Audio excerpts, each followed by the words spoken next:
नमस्कार, मैं श्वेता आपका जनहितैषी में स्वागत करती हूं। जन जन की बात जनहितैषी के साथ। तो चलिए रुक करते हैं आज की प्रमुख खबर पर। मोदी सरकार की आतंकवाद के खिलाफ जीरो टॉलरेंस की नीति बरकरार। पहली बार आतंकवादियों के खिलाफ कड़ी सजा का प्रावधान। आतंकवाद के खिलाफ मोदी सरकार की जीरो टॉलरेंस नीति का असर औपनिवेशिक कानूनों की जगह लेने वाले कानूनों में भी दिखा है। आईपीसी की जगह लेने वाली भारतीय न्याय संहिता के पहली बार आतंकवाद को परिभाषित किया गया है।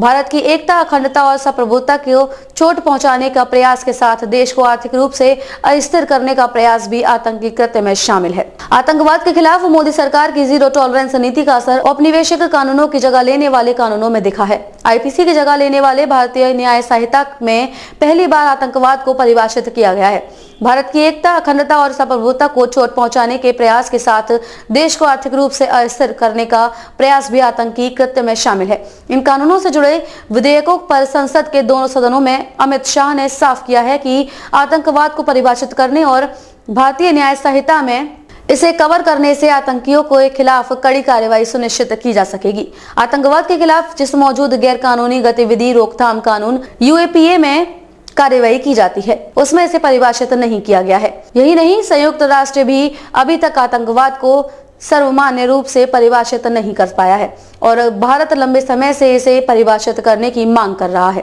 ताकि किसी भी तरह से आतंकवाद के खिलाफ पूरी दुनिया में एक समान कार्यवाही सुनिश्चित हो।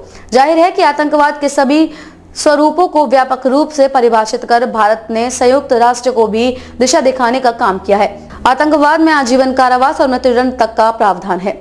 इसमें इस कड़े कानून के दुरुपयोग को रोकने का भी पुख्ता इंतजाम है। इसके तहत एसपी या उससे उच्च स्तर का अधिकारी ही तय करेगा कि आतंकी कृत्य में यूएपीए या भारतीय न्याय संहिता में से किस कानून में एफआईआर दर्ज हो। आतंकवाद के खिलाफ विशेष यूएपीए कानून के होते हुए आपराधिक कानूनों में इसे शामिल किए जाने की विपक्ष की आपत्ति का जवाब देते हुए अमित शाह ने साफ किया था कि कई मामलों में आरोपियों को बचाने के लिए पुलिस यूएपीए के तहत केस दर्ज करने के बजाय सामान्य आईपीसी कानून के तहत केस दर्ज कर लेती थी। इससे आतंक के आरोपित कड़ी सजा से बच जाते थे। भारतीय न्याय संहिता में इसे शामिल करने के बाद उनका बचना संभव नहीं। भारतीय न्याय संहिता को अंतर्राष्ट्रीय आतंकवाद को भी न्याय में रखते हुए तैयार किया गया है। इसमें आतंकी अपराधों की श्रृंखला भी शामिल है और इसमें सार्वजनिक सुविधाओं या निजी संपत्ति को नष्ट करना भी अपराध है। जिन कृत्यों से महत्वपूर्ण बुनियादी ढांचों का विनाश या उसे नुकसान होता है, ये भी उसके तहत आते हैं।